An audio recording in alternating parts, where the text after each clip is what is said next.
दोस्तों 27 मार्च 2025 के दिन एक ही दिन में 11,111 करोड़ की नेट शॉपिंग कर डाली हमारे एफआईआईज यानी कि फॉरेन इन्वेस्टर्स ने। क्या इसका मतलब शेयर मार्केट में हमारे कुछ बड़ा होने वाला है या मार्केट करंटली ट्रैप जोन में है? बात करेंगे इस वीडियो में एक पर्टिकुलर कंपनी के एग्जाम्पल के साथ डिटेल में। नमस्कार दोस्तों, मैं उमेश त्रिपाठी आपका स्वागत करता हूं स्टॉक फॉर रिटेल पर स्टॉक मार्केट से जुड़ी एक नई जानकारी के साथ। तो वीडियो को यहां पे पूरा देखिए और स्टॉक मार्केट के बारे में कुछ नया सीखिए, ठीक है। निफ्टी 50 के बारे में डिस्कशन करने से पहले आप में से कई लोग कमेंट कर रहे हैं और ये पूछ रहे हैं कि सर पहले जैसी वीडियोस क्यों नहीं बनाते। अब यहाँ पे आपने कमेंट कर रखा है कि पहले आप कंपनी का एनालिसिस करते थे, फंडामेंटली स्ट्रॉन्ग कंपनीज कौन सी होती हैं आप इसके साथ एग्जाम्पल्स के साथ डिस्कस किया करते थे, अब आप ऐसी एनालिसिस क्यों नहीं करते? तो देखिए, सेबी के कई सारे रेगुलेशंस आए हैं, बहुत ट्रांसपेरेंट तो नहीं है, लेकिन हमें जितना भी समझ में आ रहा है हम फॉलो करने की कोशिश कर रहे हैं। यहाँ पे आने वाले कुछ दिनों में, कुछ हफ्तों में हम कंपनियों के नाम के साथ कंपनीज की फंडामेंटल एनालिसिस करेंगे और हमारी कोशिश रहेगी कि 3 महीने पुराना डाटा हम इस्तेमाल करेंगे जब भी हम एनालिसिस कर रहे होंगे, ठीक है। तो आप लोगों का कंसर्न हमें समझ में आ रहा है, लेकिन कुछ बड़े इंस्टीट्यूशंस के कंसर्न्स भी हैं मार्केट में रिटेल इन्वेस्टर्स को लेके। हो सकता है उनके कंसर्न सही हो, बट इसका मतलब ये नहीं होता है कि मार्केट में जो भी हमारे जैसे एजुकेटर्स हैं वो सारे के सारे गलत हों। इस बात पे आई थिंक सेबी को पुनर्विचार करना चाहिए, ठीक है। चलिए, यहाँ पे अगर आप ध्यान दीजिए तो 27 मार्च का यहाँ पे अगर हम देखें तो एक ग्रीन कैंडल बनी थी और 27 मार्च के दिन क्या हुआ था? 27 मार्च के दिन 11,111 करोड़ रुपए के आसपास की शॉपिंग की गई थी, यानी कि नेट बाई था एफआईआईज के द्वारा, और डीआईआईज ने थोड़ी बहुत शॉपिंग की थी, वहाँ पे 2,500 करोड़ रुपए के आसपास उन्होंने नेट बाइंग की थी। अब 11,111 करोड़ एक ही दिन में अगर एफआईआईज बाई कर रहे हैं तो कुछ बड़ा उनके दिमाग में चल रहा होगा। अब वो बड़ा क्या हो सकता है, ये हम छोटे लोगों को समझने की ज़रूरत है। अब वो समझ कैसे सकते हैं? वो हम समझ सकते हैं ओवरऑल निफ्टी के एनालिसिस से, ओवरऑल फंडामेंटल और टेक्निकल एनालिसिस से। तो टेक्निकली अगर हम देखें तो जैसा कि हमने डिस्कस किया था पहले, 23,800 का पॉइंट इसके लिए रेजिस्टेंस का काम कर रहा था और 23,800 के पॉइंट से यहाँ पे नीचे गिरावट यानी कि सेलिंग प्रेशर हमें देखने को मिला। 27 तारीख के दिन यहाँ पे एक ग्रीन कैंडल बनी, लेकिन आज 28 तारीख के दिन अगेन आपको एक सेलिंग प्रेशर देखने को मिल रहा है, हालांकि वो प्रेशर बहुत ही नॉमिनल है। अब ऐसे में यहाँ पे कुछ पॉसिबिलिटीज़ हो सकती है, उन पॉसिबिलिटीज़ को समझना हमारे लिए इम्पॉर्टेंट हो जाता है। अब वो पॉसिबिलिटीज़ क्या हो सकती हैं? वो पॉसिबिलिटीज़ ये हो सकती है कि किसी एक दिन बड़ी कैंडल, बड़ी मूव बनेगी, बड़ी ग्रीन कैंडल बनेगी जो कि मार्केट में निफ्टी को एटलीस्ट 400 पॉइंट से ऊपर ले जाएगी और ये जो 23,800 का लेवल है इसके वेल अबव क्लोजिंग देगी, जो कि एक स्ट्रॉन्ग यहाँ पे ब्रेकआउट होगा। उसके बाद यहाँ पे मार्केट में फर्दर हमें मूवमेंट देखने को मिलेगी। दूसरी पॉसिबिलिटी ये हो सकती है कि मार्केट यहाँ पे लंबे समय तक कंसोलिडेट कर जाए। तीसरी पॉसिबिलिटी ये हो सकती है कि ये ट्रैप जोन है, यहाँ से मार्केट फिर से एक बड़ी गिरावट हो जाए और जो हम 3 जोन्स डिस्कस कर रहे थे, यानी कि पहला, दूसरा और ये तीसरा जोन फॉर्म कर जाए, जिसमें कि मार्केट में 30% या उससे ज़्यादा की भी क्रैश होती रही है पिछले कई दशकों में। तो ये सब पॉसिबिलिटी जो हैं हमें पता होनी चाहिए, तभी फिर मार्केट में जो भी हो आगे उसको लेके हम पैनिक या फोमो में नहीं आएंगे। मार्केट के बारे में अगर हमें पता रहता है तो ही हम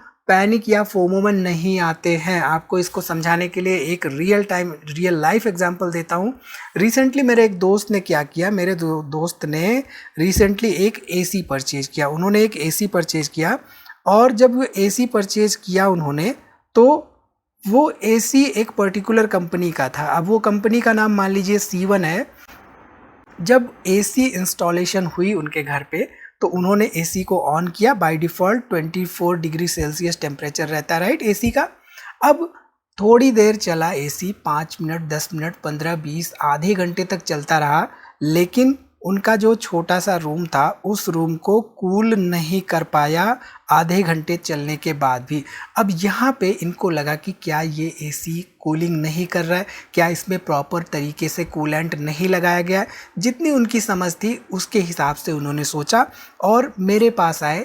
तो मैंने भी वहाँ पे देखा तो मुझे एक तरीके से लगा कि हो सकता है कि कंपनी टू कंपनी डिफर करता हो कूलिंग सिस्टम्स। और मैंने जिन्होंने इंस्टॉलेशन किया था एसी का उनको कॉल किया, उनसे बात करने की कोशिश की। तो उन्होंने क्या कहा कि सर इस एसी को जैसे ही आप ऑन करिए 16 डिग्री सेल्सियस टेम्परेचर कर दीजिए, कूलिंग मोड में कर दीजिए, और जैसे ही कूलिंग मोड में आपने किया एटलीस्ट 5 मिनट का वेट करिए, जो इसका कंप्रेशर है वो पूरी तरह से चालू हो जाएगा और कूलिंग करने लगेगा। तो 5 से 10 मिनट के बाद आप क्या करिए, नॉर्मल 23-24 डिग्री सेल्सियस का टेम्परेचर कर दीजिए, आपका ओवरऑल जो कूलिंग है वो चालू रहेगा। अब यहाँ पे एज अ बायर मेरे दोस्त को क्या करना चाहिए था ये सब समझने के लिए अपफ्रंट। एज अ बायर उनको ये करना चाहिए था कि जो मॉडल वो बाई कर रहे हैं, फॉर एग्जांपल C1 कंपनी का B2A1 मॉडल वो बाई कर रहे हैं, तो इस मॉडल के अंदर क्या क्या मिलेगा, क्या फंक्शनैलिटीज़ है, ये सब उनको अपफ्रंट पता करना चाहिए था। और ये सब पता करते तो फिर वहाँ पे वो सरप्राइज ना होते उसको फर्स्ट टाइम इस्तेमाल करते समय। हालांकि इसके बाद मैंने अरेंज किया कस्टमर डेमो और उनको सारी चीज़ें पता चल पाई उस पर्टिकुलर मॉडल के बारे में। अब यहाँ पे अगर हम इसको शेयर मार्केट से रिलेट करें तो शेयर मार्केट में बेसिकली हम क्या करते हैं, हम जब भी जाते हैं किसी कंपनी के शेयर में इन्वेस्टमेंट करने तो हम क्या करते हैं, हम उसका प्राइस देखते हैं, राइट। अब यहाँ पे दोस्त ने हमारे क्या किया, जो ये पर्टिकुलर C1 AC का ये पर्टिकुलर मॉडल था, इसका प्राइस देखा होगा मान लीजिए 25,000 के आसपास। उनको लगा होगा कि यार 25,000 नॉमिनल प्राइस है, इससे ऊपर मैं नहीं जाऊंगा, इसको बाई कर लेता हूं। तो ये जो 25,000 है मार्केट में हमें दिखता है कंपनी के शेयर के रूप में, राइट। अब इस 25,000 के पीछे उसकी वैल्यूएशन क्या छुपी है, वो है इस मॉडल की फंक्शनैलिटीज़। तो वैल्यूएशन हमें पता करनी चाहिए कभी भी किसी कंपनी में निवेश करते समय। अगर हमें वैल्यूएशन नहीं पता है तो फिर मेरे दोस्त के जैसे आपको भी सरप्राइजेज मिलेंगे कि भाई मैंने तो इसको बाई किया था, ये तो चल नहीं रहा है, इसमें तो 6 महीने हो गए, 1 साल हो गए, 2 साल हो गए, मूवमेंट ही नहीं हो रही है, प्राइस वहीं पे वहीं का है। तो मार्केट में जब भी हम इन्वेस्टमेंट करने जाएं तो हम किस में इन्वेस्टमेंट कर रहे हैं, क्यों कर रहे हैं, इसके बारे में जानकारी हमें होनी चाहिए। तभी हम एक लॉन्ग टर्म में रियलिस्टिक गोल बेस्ड अप्रोच के साथ इन्वेस्टिंग कर सकते हैं। ठीक है, चलिए अब यहाँ पे अगर हम निफ्टी 50 को ओवरऑल देखें तो करीब करीब रीसेंट हाई से रीसेंट लो तक 14-15% के आसपास की गिरावट थी, राइट। अब ये बेसिकली लार्ज कैप कैटेगरी की कंपनियां हो गई निफ्टी 50। अगर हम मिड कैप पे ध्यान दें तो जो हमारा निफ्टी मिड कैप 50 है, ये पर्टिकुलर इंडेक्स पिछले 5 दिनों में अगर देखें तो 0.58% के आसपास नेगेटिव रिटर्न्स दिया है। पिछले 1 महीने में देखें तो करीब करीब 7% के आसपास रिटर्न्स है। 6 महीने में 14% के आसपास के नेगेटिव रिटर्न्स हैं, वही आमतौर पे जो हमें लार्ज कैप में देखने को मिला है। और यहाँ पे अगर हम पिछले 1 साल में देखें तो करीब 7% का, लेकिन 5 साल में देखिए तो 353% का, और ऑल टाइम रिटर्न्स यहाँ पे करीब करीब 411% के आसपास हैं। अब बेसिकली ये मिड कैप कंपनियाँ क्या होती हैं, मार्केट कैपिटलाइजेशन यहाँ पे कितने से कितने के बीच में होता है, इसके बारे में हमने पहले डिस्कशंस कर रखे हैं। हमारी मेन मिड कैप कंपनियाँ, उसके बाद स्मॉल कैप कंपनियाँ, उसके बाद लार्ज कैप कंपनियाँ, 3 मेन कैटेगरीज हैं कंपनियों की। और इसके साथ ही साथ माइक्रो कैप की कंपनियां होती हैं जहां पे 1000 करोड़ 500 करोड़ से कम का मार्केट कैपिटलाइजेशन होता है। अब डिटेल में हम मार्केट कैपिटलाइजेशन क्या होता है ये अभी आपको फिलहाल समझाने की कोशिश नहीं करेंगे क्योंकि वीडियो बहुत ज़्यादा लंबी हो जाएगी। अगर आप वो सब सीखना चाहते हैं तो लिंक में मैं डिस्क्रिप्शन दे दूंगा, आप वहाँ पे आ सकते हैं, जुड़ सकते हैं हमारे साथ, साथ ही साथ हमारे साथ बात भी कर सकते हैं, चैट कर सकते हैं, और क्वेरीज आपकी कोई भी हो तो आप पूछ सकते हैं। तो इस चार्ट से हमें एक ही चीज़ समझ में आ रही है कि छोटी अवधि में 5 दिन, 1 महीने या 6 महीने में हो सकता है कि पोर्टफोलियो नेगेटिव हो, 13-14% की गिरावट हो जाए, इवन 20% की, या इवन एज पर बड़े इन्वेस्टर्स 50% की भी गिरावट क्यों ना हो जाए। लंबे समय के लिए अगर कोई रहता है लॉन्ग टर्म इन्वेस्टमेंट के पर्पस से तो यहाँ पे ऐसे रिटर्न्स देखने को मिल सकते हैं। अब मिल सकते हैं और मिलेंगे में बहुत अंतर होता है, ये बात हमें एज एन इन्वेस्टर समझनी चाहिए। यहाँ पे किसी तरह का फॉल्स क्लेम नहीं है। ये बात यूट्यूब के एल्गोरिथम को भी समझनी चाहिए। वो ज़बरदस्ती की चीज़ें पकड़ लेता है, हम कहते कुछ हैं वो समझ कुछ लेता है। तो आजकल आर्टिफिशियल इंटेलिजेंस चल रहा है, आर्टिफिशियल इंटेलिजेंस से एल्गोरिथम्स क्रिएट हो रहे हैं, लेकिन उससे कभी कभी ऐसा होता है कि जो हमारी ह्यूमन टेंडेंसी होती है, ह्यूमन थॉट प्रोसेस होता है, उसको बाईपास करते हुए डाटा बेस्ड, एनालिटिक बेस्ड वो डिसीजंस लेने लगता है, जो कि कभी कभी क्या आजकल बहुत हद तक गलत हो रहे हैं। काफ़ी लोगों के साथ हमें ये देखने को मिल रहा है, बहुत सारी वीडियोस डिलीट हो जा रही हैं। ठीक, चलिए उस दिशा में फ़िलहाल हम नहीं जाएंगे, बट यहाँ पे अगर हम FIIs और DIIs का डाटा देखें तो 27 मार्च के दिन 11,111 करोड़ की यहाँ पे नेट परचेज है FIIs की, 2,500 करोड़ रुपए के आसपास यहाँ पे नेट परचेज है DIIs की हमारे। तो दोनों बाइंग करते हुए दिखाई दे रहे हैं, लेकिन आज के दिन हमें मार्केट में थोड़ा सा सेलिंग प्रेशर देखने को मिल रहा है।